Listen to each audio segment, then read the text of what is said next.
Hello everyone, आप सभी का स्वागत है मेरे आज की इस क्लास में। आज हम लोग साधारण भिन्न सिंपल फ्रैक्शन पढ़ने वाले हैं। सिंपल फ्रैक्शन बोला किसे जाता है, सबसे पहले उसको समझ लेते हैं। देखिए, भिन्न किसको बोलते हैं, सबसे पहले इसको क्लियर कर लेते हैं, फिर हम साधारण भिन्न की बात करेंगे। भिन्न किसे कहा जाता है? ऐसी संख्या जिसे हम p/q के रूप में लिख सकें। किसके रूप में? p/q के रूप में लिख सकें, लेकिन जहाँ पर q का मान कभी भी शून्य नहीं होना चाहिए। ऐसी संख्या जिसे हम p/q के रूप में लिख सकते हैं, लेकिन q का मान कभी भी शून्य नहीं होना चाहिए, इसे हम क्या कहते हैं? भिन्न कहते हैं। साधारण भिन्न किसे कहा जाता है? साधारण भिन्न। साधारण भिन्न जब आपका ये जो p है और ये जो q है, जब आपका p और q दोनों ही क्या होगा? धनात्मक पूर्णांक होगा, तब हम इसको क्या कहेंगे? साधारण भिन्न कहेंगे। धनात्मक पूर्णांक एग्जाम्पल के तौर पर अगर हम लिख लें, जैसे कि हमारे पास में है 2/3, हमारे पास में है 5/7, 6/7, ये सब क्या है? आपका साधारण भिन्न है। देखिए, यहाँ पर 2 भी प्लस में, 3 भी प्लस में, यानी ये धनात्मक पूर्णांक है। ये भी दोनों धनात्मक पूर्णांक है और ये भी दोनों क्या है? आपका धनात्मक पूर्णांक है। तो जब p और q दोनों का मान किसमें होता है? धनात्मक पूर्णांक में होता है, तब हम इसको क्या कहते हैं? साधारण भिन्न कहते हैं। अब साधारण भिन्न होता क्या चीज़ है, पहले हम उसको समझेंगे, उसके बाद उससे संबंधित प्रश्न को हल करेंगे। देखिए, साधारण भिन्न, अगर मैं एक साधारण भिन्न लिखूं आपके एग्जाम्पल के तौर पर 4/9, इसको समझने के 2 तरीके होते हैं। पहले एक एक करके हम समझते जाएंगे क्या क्या तरीका हमारे पास में है।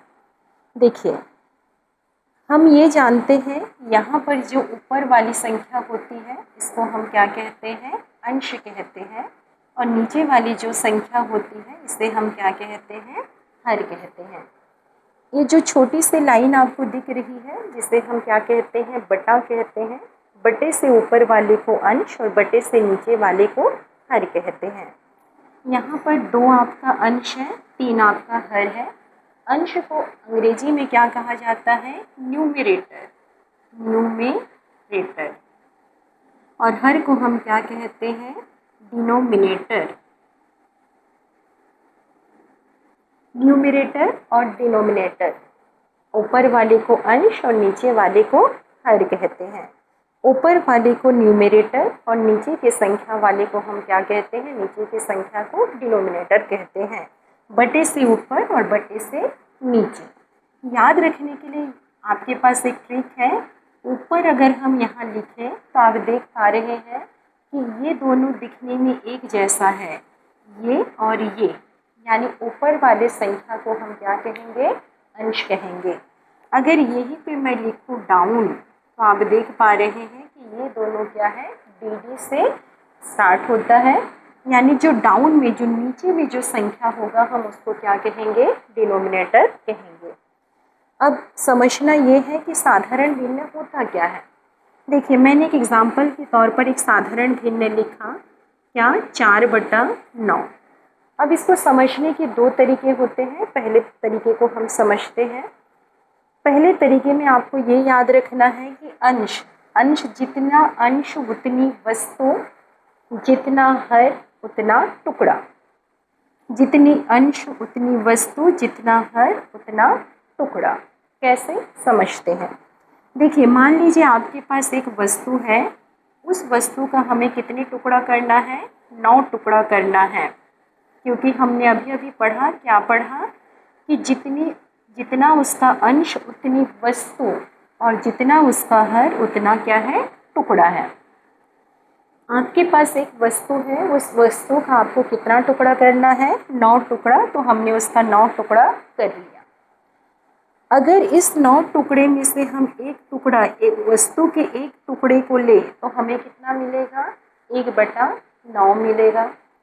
अगर हम 2 टुकड़े को ले लें तो हमें कितना मिलेगा? 2/9।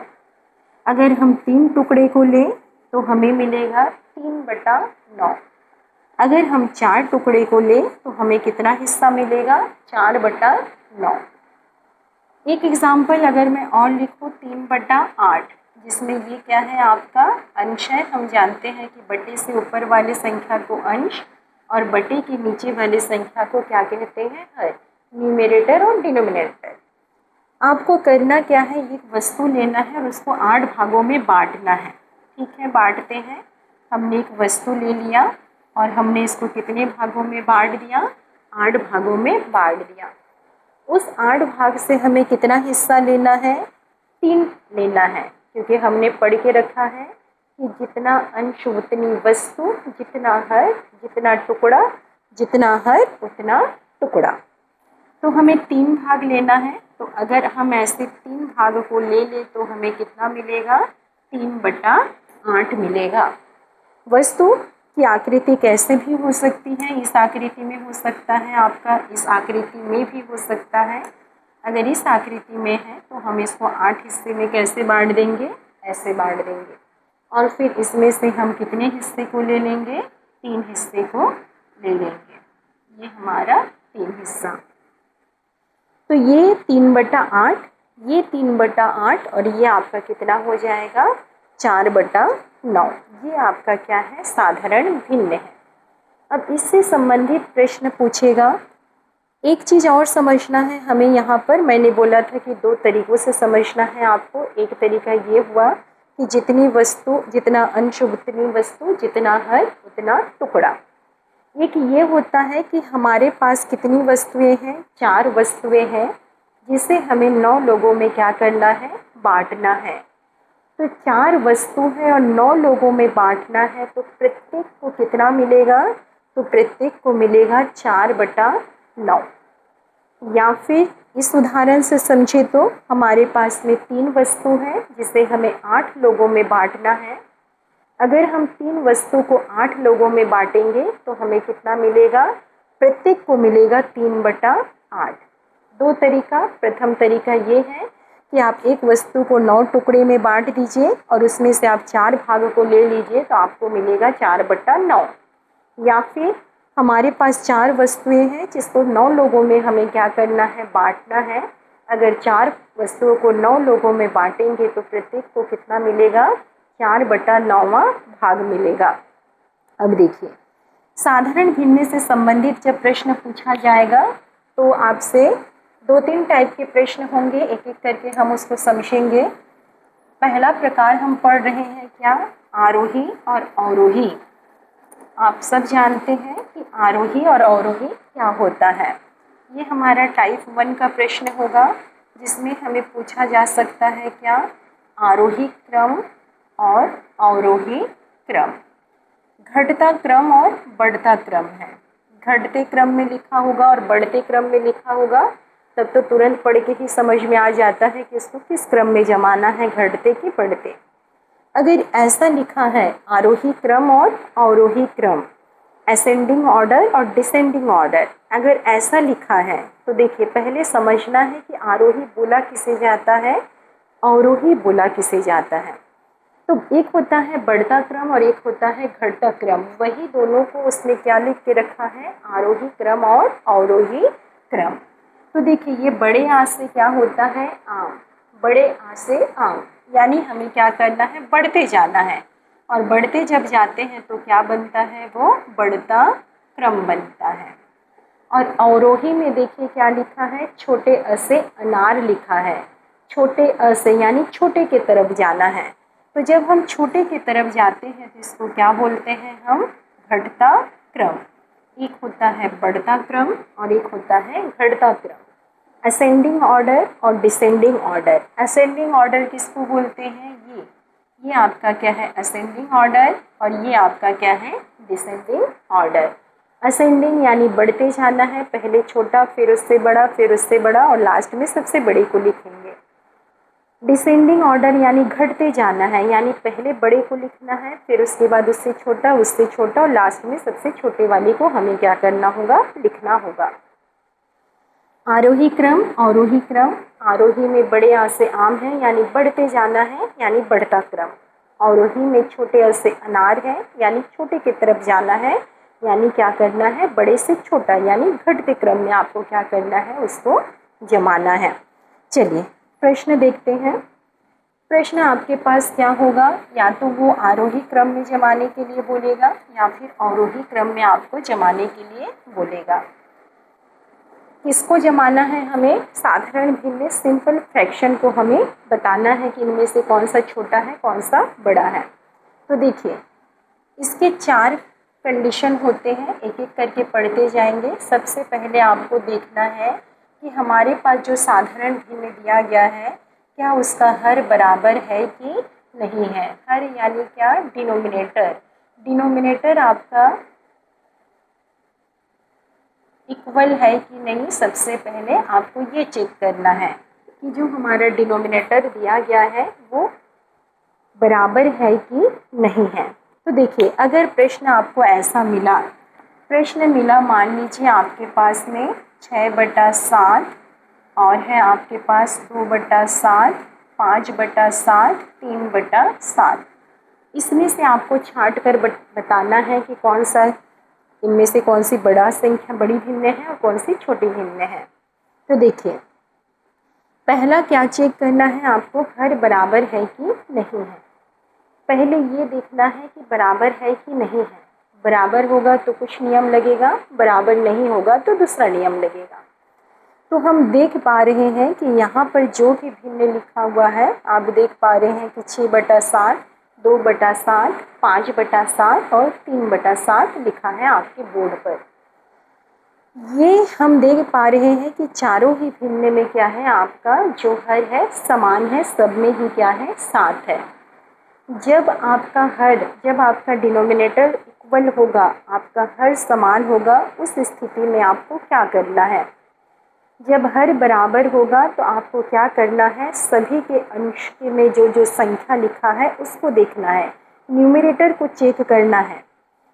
आपको देखना है कि न्यूमरेटर में जो भी संख्या लिखा हुआ है उन संख्या में से कौन सी संख्या बड़ी संख्या है और कौन सी संख्या छोटी संख्या है। अगर मान लीजिए इसको क्या करना होगा, आरोही क्रम में अगर आपको जमाना है, आरोही क्रम में इसको जमा कर बताना है।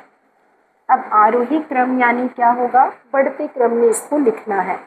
बढ़ते क्रम में कैसे लिखेंगे, जो सबसे छोटा होगा उसको सबसे शुरू में, फिर उससे बड़ा, फिर उससे बड़ा, फिर लास्ट में हम सबसे बड़े वाले को लिखेंगे। हमें इनमें से छांट कर बताना है कि इसमें से सबसे बड़ी भिन्न कौन सी है। तो देखिए पहला है, आपको देखना है हर बराबर है कि नहीं है। अगर हमारा हर बराबर है तो आपको अंश में जो भी संख्या लिखी है उसको देखना है, न्यूमरेटर को देखना है कि हमारा न्यूमरेटर इसमें क्या लिखा है। तो इसमें आप देख पा रहे हैं 6, इसमें 2, इसमें 5 और इसमें कितना है, 3 है। होता क्या है, जब हर बराबर होता है तो अंश में जो बड़ी संख्या होती है वो बड़ा भिन्न होता है और अंश में जो छोटी संख्या होती है वो क्या होता है, आपका छोटा भिन्न होता है।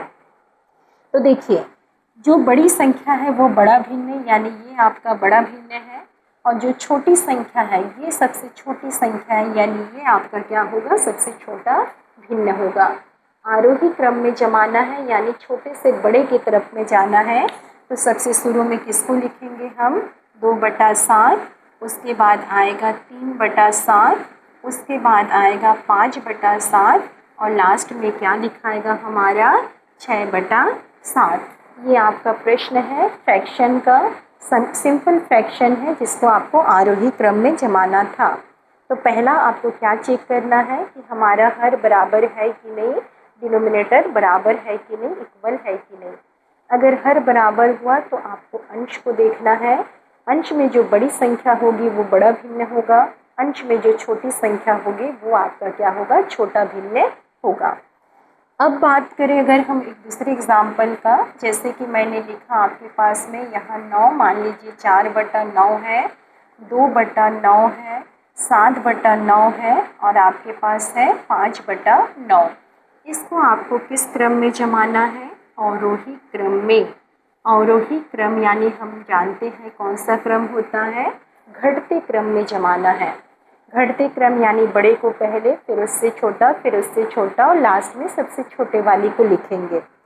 तो हमने अभी अभी पढ़ा कि अगर हमारा हर बराबर है, देखिए हमारा हर सब में बराबर है, सब में ही क्या लिखा है, 9 लिखा है।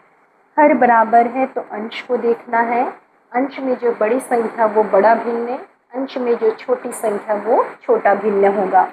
तो देखिए यहाँ पर सबसे बड़ी में कौन सा है, 7 है सबसे बड़ी संख्या। हमें अवरोही क्रम यानी घटते क्रम में लिखना है, यानी जो सबसे बड़ा है उसको सबसे शुरू में लिखना है। तो सबसे बड़ी भिन्न कौन सी है इसमें से, 7/9। उसके बाद कौन सा आएगा, 5/9। उसके बाद आएगा 4/9 और उसके बाद क्या आएगा आपका 2/9। पहला कंडीशन आपको चेक करना है कि हमारा हर बराबर है कि नहीं है। हर बराबर है तो अंश को देखना है, अंश में आपको देखना है कि बड़ी संख्या है। क्या होता है, हर बराबर होने से अंश में जो बड़ी संख्या वो बड़ा भिन्न होगा, अंश में जो छोटी संख्या है वो क्या होगा, आपका छोटा भिन्न होगा। अगर हर बराबर हुआ तब ये आपको लगाना है इस नियम को। अब एक दूसरा कंडीशन ये हो सकता है आपके पास में, अभी आपके पास में क्या होगा, अगर अंश बराबर हुआ, दूसरे में पहले में था अगर हर बराबर हुआ, दूसरे में क्या है अगर अंश बराबर हुआ, न्यूमरेटर क्या होगा अगर इक्वल हुआ।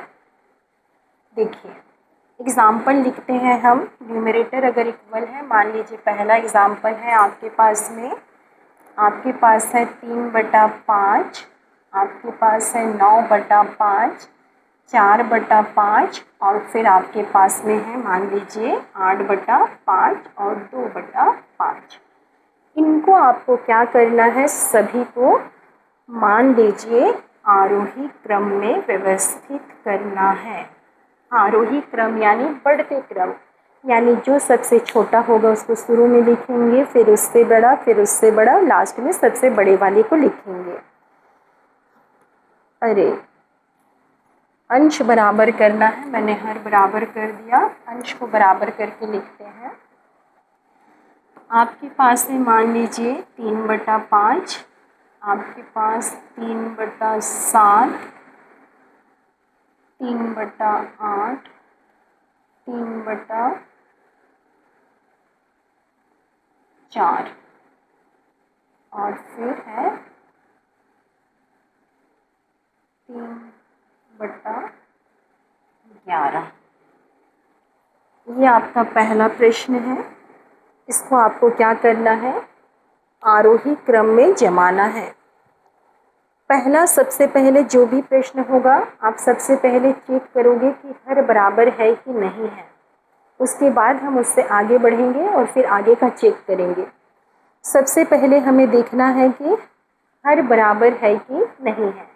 तो हम देख पा रहे हैं कि हर में क्या क्या है, 5, 7, 8, 4 और 11, यानी इसका हर बराबर नहीं है।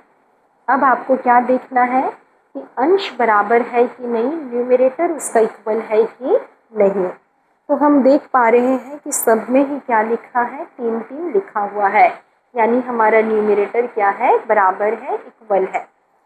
जब न्यूमरेटर आपका अंश बराबर होगा तब आपको क्या करना है, हर को देखना है। इसमें क्या होता है, पहले वाले का जस्ट ऑपोजिट होता है। पहले वाले में आपने क्या पढ़ा था, अगर हर बराबर होता है तो अंश में जो बड़ी संख्या होती है वो बड़ा भिन्न, जो छोटी संख्या होती है वो छोटा भिन्न। और जब अंश बराबर होता है तो उसका उल्टा, यानी हर में जो बड़ी संख्या होगी वो छोटा भिन्न होगा और हर में जो छोटी संख्या होगी वो आपका क्या होगा, बड़ा भिन्न होगा। जस्ट उसका ऑपोजिट, हर का ऑपोजिट किसमें, अंश में। डिनोमिनेटर का ऑपोजिट है किसमें, न्यूमरेटर में। कैसे, हर में क्या था, अंश में बड़ी संख्या तो बड़ा भिन्न, छोटी संख्या छोटा भिन्न। और इसमें जब आपका अंश बराबर है तो इसमें हर में जो बड़ी संख्या है वो छोटा भिन्न और हर में जो छोटी संख्या है वो क्या होगा, बड़ा भिन्न होगा।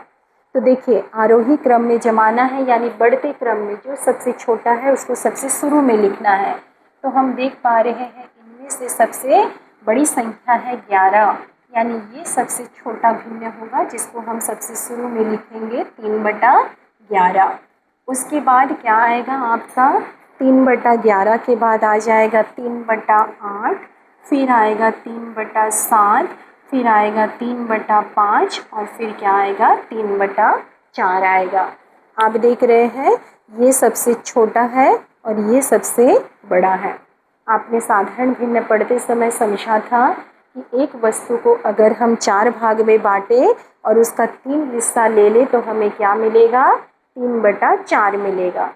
और दूसरा तरीका में आपने क्या पढ़ा था कि 3 वस्तुएं हैं जिसको कितने लोगों में बांटना है, 4 लोगों में बांटना है।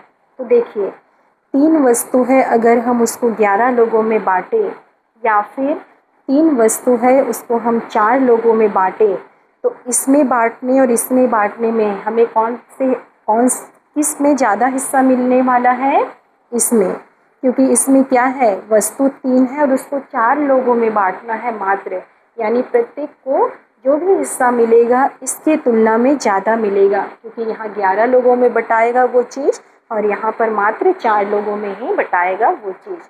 तो जब अंश बराबर हो, एक उदाहरण अगर हम और लिख लें, मान लीजिए आपके पास है 5/13, 5/9, 5/7, 5/16 और 5/18।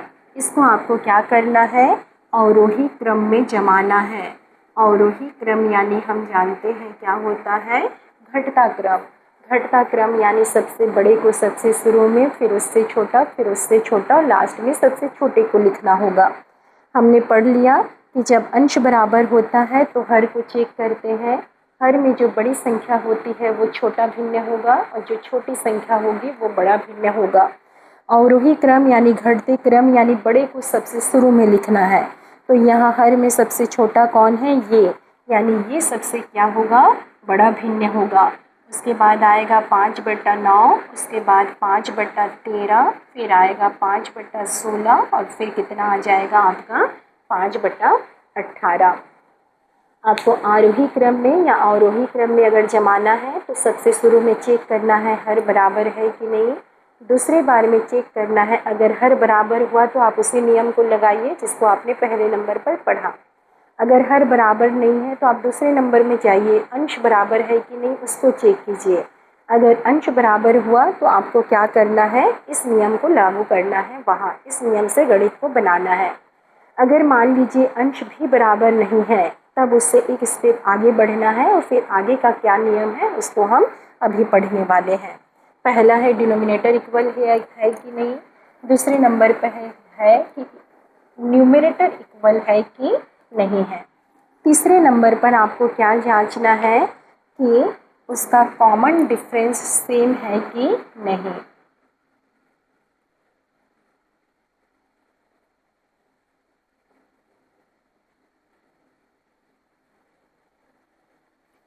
कॉमन डिफरेंस सेम है कि नहीं, किसका कॉमन डिफरेंस, अभी उसको हम समझने वाले हैं। देखिए कॉमन डिफरेंस सेम है कि नहीं, इसको पढ़ने से पहले आपको एक चीज़ ये भी जानना है, ये जो साधारण भिन्न होता है साधारण भिन्न, सिंपल फ्रैक्शन, इसके कई प्रकार होते हैं। यहाँ पर मैं सिर्फ 2 ही प्रकार का उल्लेख कर रही हूँ जिससे संबंधित गणित आपको पढ़ना है, इसीलिए हम इसको यहाँ पढ़ ले रहे हैं। एक होता है क्या, उचित भिन्न, और एक होता है आपका क्या, अनुचित भिन्न। एक होता है उचित भिन्न और एक होता है क्या, अनुचित भिन्न। और भी इसके प्रकार होते हैं, यहाँ पर मैं सिर्फ 2 ही भिन्न को बता रही हूँ। एक है क्या, उचित भिन्न, और एक क्या है आपका, अनुचित भिन्न। उचित भिन्न यानी क्या, प्रॉपर फ्रैक्शन, और अनुचित भिन्न क्या, आपका इम्प्रॉपर फ्रैक्शन। इम्प्रॉपर फ्रैक्शन, अनुचित भिन्न इम्प्रॉपर फ्रैक्शन, और आपका उचित भिन्न क्या है, प्रॉपर फ्रैक्शन। किसे बोला जाता है उचित भिन्न और किसे बोला जाता है अनुचित भिन्न। देखिए यहाँ पर मैं एग्जाम्पल लिख रही हूँ, 3/4, 5/9 और आपके पास है 7/8। यहाँ पर मैंने एग्जाम्पल लिखा 4/3 और मैंने लिखा 9/7 और 8/8। 3, 8/3, या फिर अगर हम इसको 8/5 लिखना चाहें तो भी लिख सकते हैं। देखिए, उचित भिन्न और ये अनुचित भिन्न का क्या है, उदाहरण है। उचित भिन्न में क्या होता है, आप देख रहे हैं यहाँ पर मैंने 3 भिन्न को लिखा और यहाँ भी 3 भिन्न को लिखा। इस भिन्न में न्यूमरेटर का जो भी नंबर है वो डिनोमिनेटर से क्या है, छोटा है। अंश की संख्या हर से क्या है, छोटी संख्या है। और यहाँ पर देखिए अंश क्या है, हर से बड़ी संख्या है। यानी जब अंश में छोटा संख्या हो और हर में बड़ी संख्या हो तब हम उसको कहेंगे क्या, उचित भिन्न। और जब अंश में बड़ी संख्या और हर में छोटी संख्या हो तब हम उसको क्या कहेंगे, अनुचित भिन्न कहेंगे। अब हम तीसरे प्रश्न को पढ़ने वाले हैं, क्या, कॉमन डिफरेंस। आपको देखना है कि कॉमन डिफरेंस कब, जब न तो उसमें हर बराबर हो और न ही उसमें क्या बराबर हो, अंश बराबर हो, तब आपको देखना है क्या, कॉमन डिफरेंस। कॉमन डिफरेंस का प्रश्न हम 2 टाइप से पढ़ेंगे, एक उचित भिन्न के लिए और एक अनुचित भिन्न के लिए। उचित भिन्न जिसमें आपका क्या होगा, अंश में छोटी संख्या होगी, हर में बड़ी संख्या। अनुचित भिन्न क्या, जिसमें अंश में बड़ी संख्या और हर में क्या होगी, छोटी संख्या। एक एग्जाम्पल देख लेते हैं।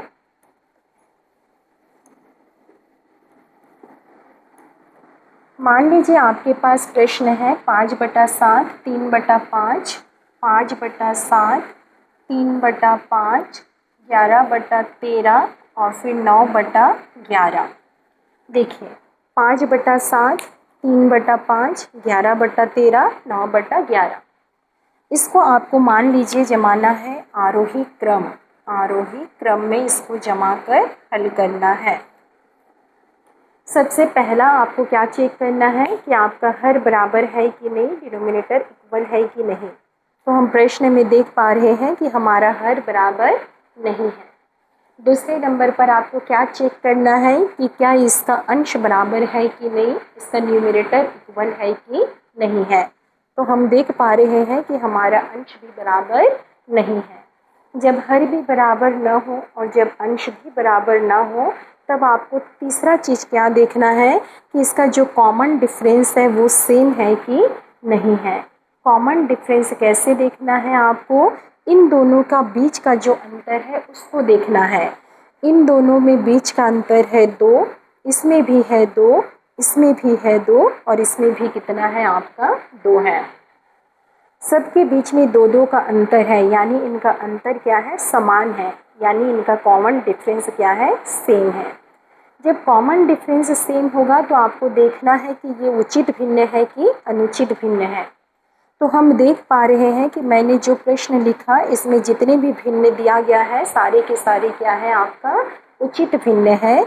हम देख पा रहे हैं कि हर में अंश में छोटी संख्या है और हर में बड़ी संख्या है।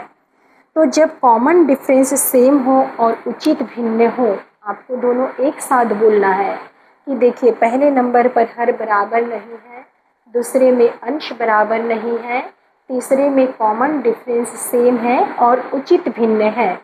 जब कॉमन डिफरेंस सेम है और उचित भिन्न है तब क्या होता है, जो बड़ी संख्या है वो बड़ा भिन्न होगा और जो छोटी संख्या है वो छोटा भिन्न होगा। इनमें से सबसे बड़ी संख्या आपको यहाँ पर दिख रहा है, यानी ये सबसे क्या है, बड़ा भिन्न है। और सबसे छोटी संख्या आपको यहाँ पर दिख रहा है, यानी ये सबसे क्या है, छोटा भिन्न है। कॉमन डिफरेंस सेम है और अगर उचित भिन्न है तो बड़ी संख्या जो है वो बड़ा भिन्न होगा और जो छोटी संख्या है वो छोटा भिन्न होगा। हमें इसको जमाना है किस क्रम में, आरोही क्रम में, यानी बढ़ते क्रम में जमाना है। बढ़ते क्रम में यानी सबसे शुरू में सबसे छोटा संख्या को लिखना है। तो ये मेरा 3/5 सबसे छोटा भिन्न है। फिर उसके बाद आएगा 5/7, फिर उसके बाद आएगा 9/11 और फिर लास्ट में क्या आएगा, 11/13। तब जब हमारा कॉमन डिफरेंस सेम हो और हमारा क्या हो, उचित भिन्न हो तब।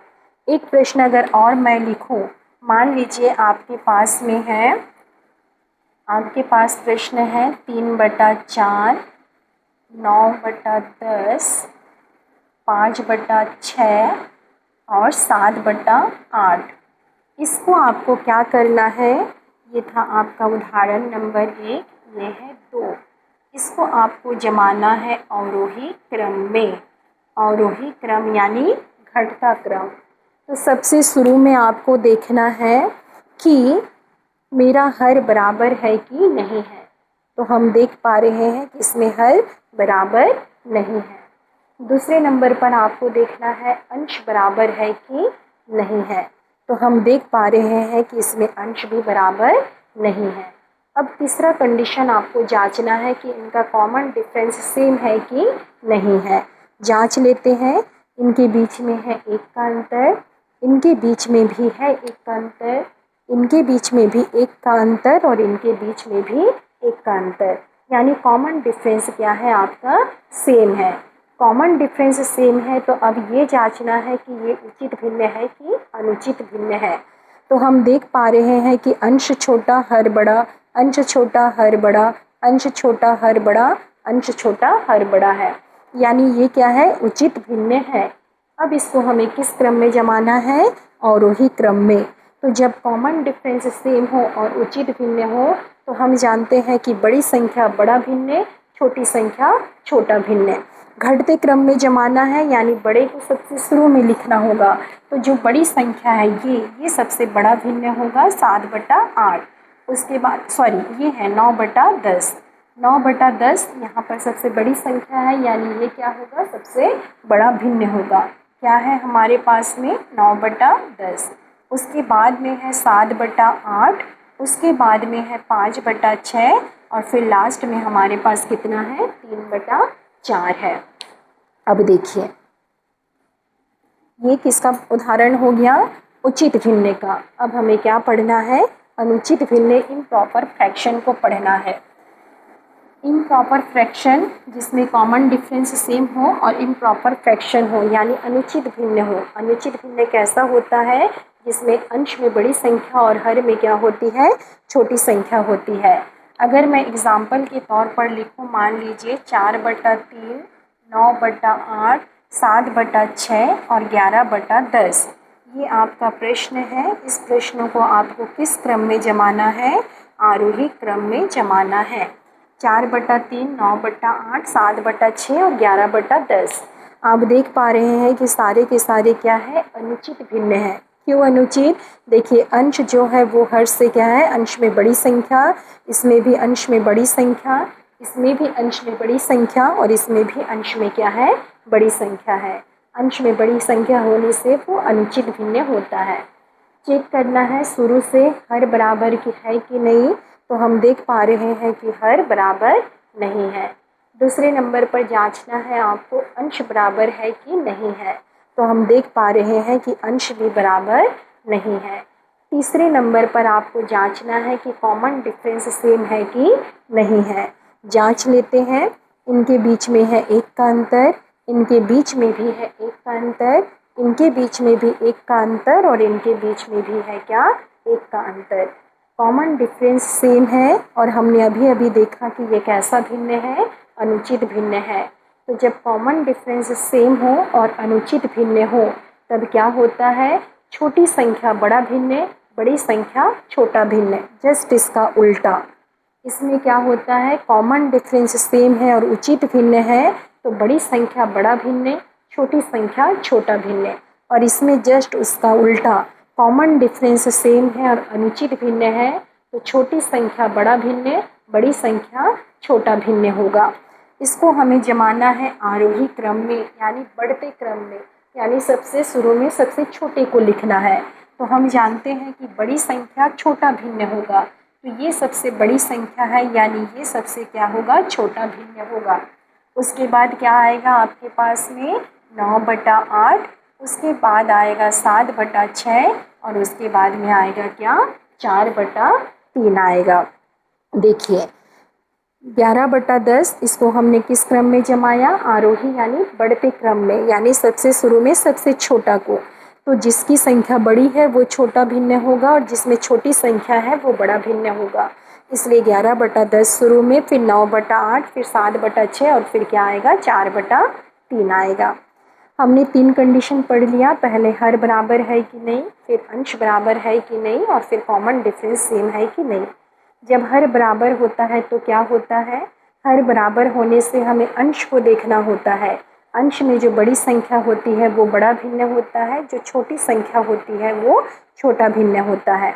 दूसरे में अगर हर बराबर नहीं है, अंश बराबर है, तो इसमें क्या होता है, अंश बराबर होने से हर को देखना होता है, तो इसमें उल्टा होता है। अंश में जो बड़ी संख्या है वो छोटा भिन्न होगा और जो छोटी संख्या है वो क्या होगा, बड़ा भिन्न होगा। अगर मान लीजिए किसी प्रश्न में अंश भी बराबर नहीं है, न ही हर बराबर है, तो तीसरा स्थिति ये बनता है कि आप चेक कीजिए कॉमन डिफरेंस सेम है कि नहीं है। अगर प्रश्न में कॉमन डिफरेंस सेम है, कॉमन डिफरेंस यानी अंश और हर में अंतर देखिएगा, अंश और हर में अंतर यानी सबके में बराबर है, सब में बराबर यानी देखिए यहाँ सब में कितने का अंतर है, एक एक का अंतर है। अगर इसमें एक का अंतर और इसमें दो का अंतर होगा तो ये जो नियम है कॉमन डिफरेंस वाला वो इसमें लागू नहीं होगा, फिर उसके लिए और अलग से नियम हम अभी पढ़ने वाले हैं। कॉमन डिफरेंस सेम होगा तो देखना है कि वो उचित भिन्न है कि अनुचित भिन्न है।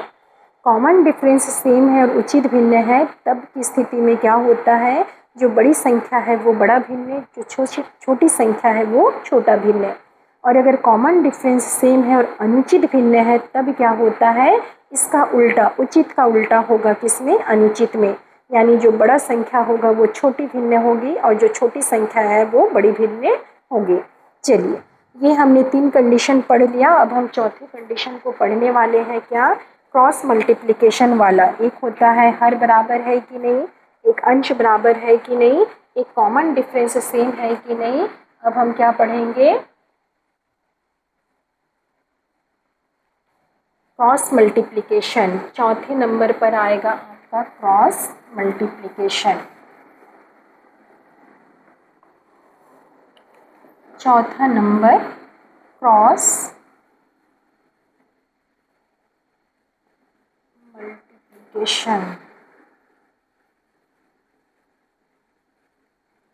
देखिए, अगर आपके पास प्रश्न है 3/4 और 5/7, दो भिन्न लिखा है, साधारण भिन्न, इसमें आपको छांट कर बताना है कि इनमें से कौन सा बड़ा है और कौन सा छोटा है।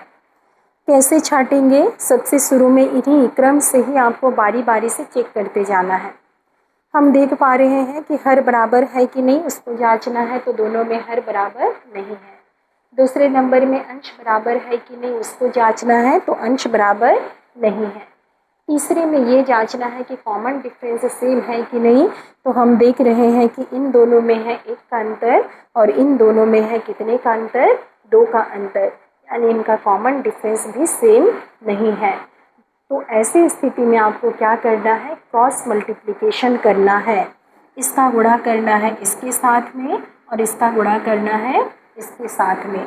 जब हम इन दोनों को गुणा करेंगे तो हमें कितना मिलेगा, 21। 3 सत्ते कितना हो जाएगा, 21 हो जाएगा, 21। और जब इन दोनों को हम गुणा करेंगे तो हमें कितना मिलेगा, 20 मिलेगा। अब आपको देखना है कि इन दोनों में से बड़ी संख्या कौन सी है, तो 21 और 20 में बड़ी संख्या कौन सी है, 21। 21 आपकी बड़ी संख्या है, इसीलिए इसके नीचे वाला भिन्न क्या होगा, बड़ा होगा और ये क्या होगा, आपका छोटा होगा। क्रॉस मल्टीप्लिकेशन में ऐसे जांचना है। ये तो हुआ दो भिन्न की बात। अगर भिन्न इसमें 2 से अधिक हुआ तब आप कैसे जांचेंगे, तो देखिए, अगर आपके पास प्रश्न है क्या, 3/5, 4/7, 2/3 और 5/9। 3/5, 4/7, 2/3 और 5/9। इसको आपको जमाना है किस क्रम में, मान लीजिए आरोही क्रम में, यानी बढ़ते क्रम में जमाना है। तो सबसे शुरू में हमें देखना है, बारी बारी से चेक करते जाना है कि हमारा हर बराबर है कि नहीं है। तो हम देख पा रहे हैं कि हमारा हर बराबर नहीं है। अब जांचना है अंश बराबर है कि नहीं है, तो हम देख पा रहे हैं कि हमारा अंश भी बराबर नहीं है। तीसरे में आपको जांचना है कि हमारा कॉमन डिफरेंस सेम है कि नहीं है, तो हम देखते हैं इसमें है 2 का अंतर, इसमें है 3 का अंतर, इसमें है 1 का अंतर और इसमें कितने का अंतर है, 4 का अंतर, यानी हमारा कॉमन डिफरेंस भी सेम नहीं है। जब तीनों नहीं लागू हुआ, ना ही ये, ना ये और ना ये, तब आपको क्या करना है, क्रॉस मल्टीप्लिकेशन करना है। देखिए, यहाँ से चालू करते हैं बनाना। इन दोनों को जब मैं गुणा करूँगी तो यहाँ 3 सत्ते 21 और यहाँ 4 पंचे 20, यहाँ 21 और यहाँ 20 मिलेगा। यहाँ 20 यानी ये छोटा और ये क्या है, बड़ा है। इन दोनों में ये छोटा है, इसलिए मैंने इसके नीचे में कौन सा चिन्ह लगा दिया, क्रॉस का चिन्ह लगा दिया। 5 चौके 20 और 7 तिया 21। जो सबसे बड़ी संख्या है हम उसको सबसे शुरू में लिख के रखेंगे। अब देखिए उसके बाद ये देखिए इन दोनों का जब हम करेंगे तो ये है 3 तिया 9 और 5 दूनी 10, यहाँ मिलेगा 9 और यहाँ मिलेगा 10, यानी ये क्या है, आपकी छोटी संख्या है। उसके बाद आपको इन दोनों में चेक करना है, 9 दूनी 18 और 3 पंचे 15, यहाँ 15 और यहाँ 18, यानी ये भी नहीं है। सबसे बड़ा भिन्न कौन सा है, 2/3। अब इसमें से छांटना है आपको, इसमें से छांटेंगे तो 3 सत्ते 21, 4 पंचे 20, इन दोनों में ये है, इसलिए इसके नीचे क्रॉस लग गया। अब इसके साथ करके देखेंगे तो 9 तिया 27, 5 पचे 25, यहाँ 27, यहाँ 25, यानी ये छोटा है, दूसरे नंबर पर ये बड़ा है। अब अगर मैं तीसरे को जांचूं, यानी इन दोनों में चेक करना है, तो 4 9 36 होगा और 7 पंचे 35, यानी ये नहीं, तीसरे नंबर पर ये होगा और चौथे नंबर पर ये, यानी ये सबसे क्या है, छोटा है। आरोही क्रम में लिखना यानी बढ़ते क्रम में लिखना, यानी जो सबसे छोटा है उसको शुरू में लिखना है। तो सबसे छोटा कौन है, 5/9, उसके बाद कौन है, 4/7, उसके बाद है 3/5 और सबसे बड़ा कौन है, 2/3, जिसको हमें कहाँ लिखना है, सबसे लास्ट में लिखना है। एक एग्जाम्पल और समझते हैं। मान लीजिए आपके पास प्रश्न है 2/5, 3/7, 2/5 है, 3/7 है और है 5/11 और है आपके पास 4/9। इसको आपको किस क्रम में जमाना है, अवरोही क्रम में, यानी घटते क्रम में जमाना है। सबसे पहले हर बराबर की है कि नहीं उसको जांच लेंगे, हर बराबर नहीं है। दूसरे बार में ये जांच लेंगे अंश बराबर है कि नहीं है, तो हमारा अंश भी बराबर नहीं है। तीसरे बार में ये जांचना है कॉमन डिफरेंस सेम है कि नहीं है। तो हम देख रहे हैं यहाँ है 3 का अंतर, यहाँ है 4, यहाँ है 6 और यहाँ पर कितने का अंतर है, 5 का अंतर, यानी इनका कॉमन डिफरेंस भी सेम नहीं है। अब हम क्या करने वाले हैं, क्रॉस मल्टीप्लिकेशन, यानी सबसे शुरू में इन दोनों को करके देखेंगे। 7 दूनी 14, 3 पंचे 15, यहाँ 14 मिला और यहाँ कितना मिला, 15, तो जो बड़ा है उसको रखे रहेंगे, छोटे के नीचे में क्रॉस चिन्ह लगा देंगे। 5 तिया 15, 7 दूनी 14, यानी ये नहीं है। अब इन दोनों का करेंगे तो 7 पंचे 35 मिलेगा यहाँ और 11 तिया 33 मिलेगा यहाँ, यहाँ 35, यहाँ 33, यानी ये नहीं है। अब इन दोनों में हम करेंगे तो इन दोनों का करने से 5 9 45 मिलेगा और 11 चौके 44 मिलेगा, तो यहाँ 44 और यहाँ 45, यानी 44 वाला नहीं है। नंबर 1 पर कौन आ गया, 5/11। अब इन तीनों में छांटना है, तो पहले इन दोनों का देखते हैं। 7 दूनी 14, 3 पंचे 15, 14 यहाँ 15 यहाँ, यानी ये वाला नहीं है। अब हम जांचेंगे इन दोनों में, इसमें और इसमें, तो 9 तिया 27 और 7 चौके 28, यहाँ 27 और यहाँ 28, यानी 27 वाला नहीं होगा। दूसरे नंबर पर कौन आ जाएगा, 28 वाला। अब इन दोनों में जांचना है, तो 7 दूनी 14 और 3 पंचे 15, ये 14 वाला नहीं होगा, बल्कि कौन होगा तीसरे नंबर पर, 15 वाला। तो देखिए यार ये होगा किस नंबर पर, चौथे नंबर पर। आरोही क्रम यानी घटते क्रम, यानी सबसे बड़े को सबसे शुरू में लिखना है, तो सबसे बड़े में कौन है, 5/11, उसके बाद कौन है, 4/9, उसके बाद है 3/7 और उसके बाद आपके पास कितना है, 2/5। 4 तरीका होता है ढूंढने का, कि पहले देखिएगा हर बराबर है कि नहीं, उसके बाद अंश बराबर है कि नहीं, उसके बाद कॉमन डिफरेंस सेम है कि नहीं। अगर ये नहीं होता है तो लास्ट में हमें क्या करना होता है, क्रॉस मल्टीप्लिकेशन। चलिए, उम्मीद है आप सभी को समझ में आया होगा। इससे संबंधित और भी प्रश्न हम आगे की क्लास में पढ़ने वाले हैं। कंटिन्यू क्लास करते रहिएगा तो आपको शुरू से समझ में आएगा। अचानक से बीच में क्लास पढ़ेंगे तो फिर समझ में नहीं आएगा। चलिए, धन्यवाद।